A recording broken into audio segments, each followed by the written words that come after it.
তালিকাকে কিন্তু পেয়ে গিয়েছি।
দর্শক, আমি কিন্তু চলে এসেছি সুবলং ঝর্ণায়, রাঙামাটির সেই আকর্ষণীয় সুবলং ঝর্ণায় কিন্তু চলে এসেছি।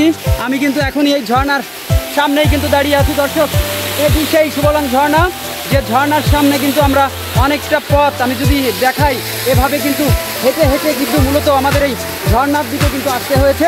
আমরা এই পথ ধরে হেঁটে অন্য অন্য টুরিস্টরা কিন্তু সারি সারি এই হেঁটে হেঁটে কিন্তু মূলত এই ঝর্ণার দিকে আসতেন। দর্শক দেখেন, এইটি সেই সুবলং ঝর্ণা। কত সুন্দর আমাদের বাংলাদেশের সৌন্দর্য, রূপ বৈচিত্র্য, সারি সারি মানুষ কিন্তু যাচ্ছে।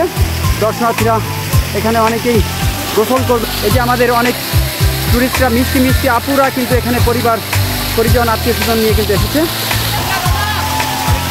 দর্শক সঙ্গে থাকেন, দেখতে থাকেন। আমি ধারণা করেছিলাম যে এই ঝর্ণায় এসে হয়তো পানি পাবো না, কিন্তু ভাগ্য আমাদের ভালো যে আমরা কিন্তু পানি পেয়ে গিয়েছি। দর্শক, আমরা পানি পেয়েছি এই ঝর্ণাতে। আমরা সৌভাগ্যবান যে আমরা অবশেষে পানি পেয়েছি। কিন্তু ঝর্ণাতে আমরা উপরের দিকে যাব। দেখুন কি ভয়ঙ্কর এটি কিন্তু বিপদ হওয়ার সম্ভাবনা। দেখছেন এখানে একটি গাছ রাখা হয়েছে মাত্র, যে এটি দিয়ে কিন্তু উঠতে হয়। আমাদের একজন টুরিস্ট কিন্তু ইতিমধ্যেই পা পিছলে পড়ে গিয়েছে, পা পিছলে কিন্তু পড়েছে। এখান থেকে আমরা উপরের দিকে যাব এবং ঝর্ণার সৌন্দর্য কিন্তু আমরা দেখব। অনেক দর্শনার্থীদের কিন্তু দেখতে পাচ্ছি।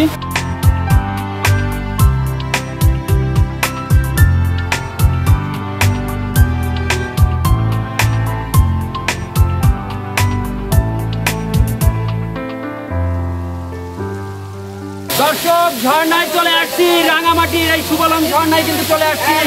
আর আপনাদের দেখাবো পুরো রাঙামাটি। আমরা সারাটা দিন আজকে কিন্তু ভ্রমণ করব, খুঁটিনাটি সম্পূর্ণ কিছু দেখাবো।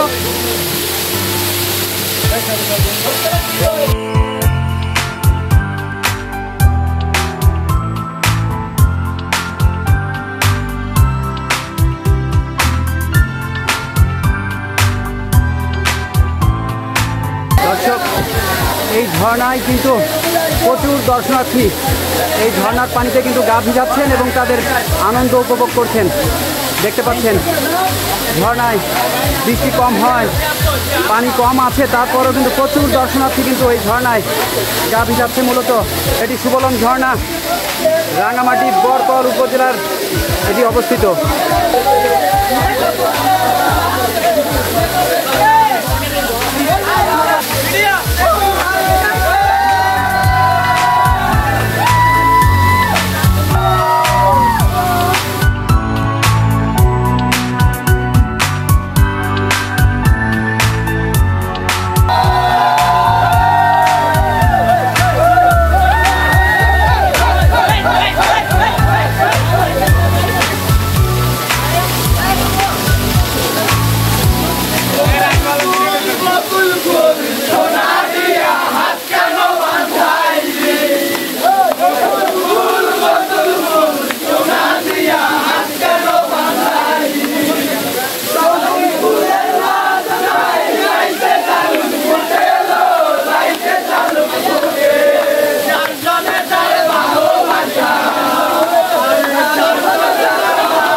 দর্শক এই সুবলং ঝর্ণায় কিন্তু প্রচুর দর্শনার্থী কিন্তু গোসল করছে এবং বিভিন্ন জেলা উপজেলা থেকে কিন্তু মূলত তারা এসেছেন এবং বিভিন্ন গানের ছন্দে কিন্তু তারা এখানে আনন্দ উপভোগ করছেন।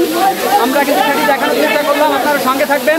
আজকে রাঙামাটির যে দর্শনীয় স্থান আমরা ভ্রমণ করছি, এটির কিন্তু খুঁটিনাটি সকল বিষয় কিন্তু আমরা আপনাদেরকে দেখাবো, সঙ্গে থাকবেন। দেখতে পাচ্ছেন এই দর্শনার্থীরা কিন্তু প্রচুর আনন্দ উল্লাস করছেন। আমরা সারি সারি কিন্তু দর্শনার্থী রয়েছেন, এখানে দূর দূরান্ত থেকে অনেক শ্রেণী পেশার মানুষ কিন্তু এসেছে, নারী পুরুষ সবাই কিন্তু এসেছেন, তারা যার যার মতন করে আনন্দ উল্লাস করছেন।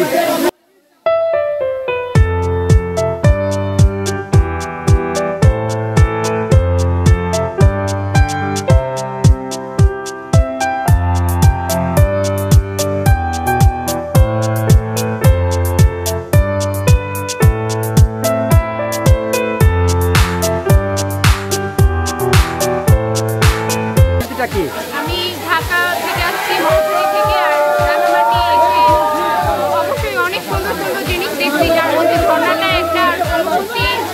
জীবনে প্রথমবার এরকম একটা ট্যুর দিচ্ছি, তো অনুভূতি অনেক বেশি ভালো আর কি। দর্শক শুনলেন, আমাদের একজন সুন্দরী আপু কিন্তু রাঙামাটি এসে আমাদেরকে জানালো তার উপলব্ধি। দর্শক, আমরা রাঙামাটিতে কয়েকজন সুন্দরী বালিকাকে কিন্তু পেয়ে গিয়েছি, তাদের মুখে শুনবো রাঙামাটির সৌন্দর্য তারা কেমন উপভোগ করলো। আমার কাছে অসাধারণ লেগেছে আর ভালো লেগেছে। আর আমাদের যে গ্রুপটা ছিল বিডিবাদ গ্রুপ, আপনারা সবাই সেই গ্রুপের সাহায্যে আসতে পারেন, কারণ সেই গ্রুপের সার্ভিস খুব ভালো এবং তাদের সার্ভিস এখানে কি বলবো আর, তাদের সার্ভিস ভালো এবং আমরা ঘুরে খুব মজা পাচ্ছি। কোথা থেকে এসেছেন, কোন জেলা থেকে এসেছেন? আমরা 4টা ফ্রেন্ড, আমরা এসেছি মহাখালী থেকে। দর্শক শুনলেন যে সুন্দরী বালিকাদের মুখে কিন্তু এই রাঙামাটি জেলার দর্শনীয় স্থানের কিন্তু বর্ণনা শুনলেন।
দর্শক, পরবর্তী ভিডিওতে দেখবেন রাঙামাটি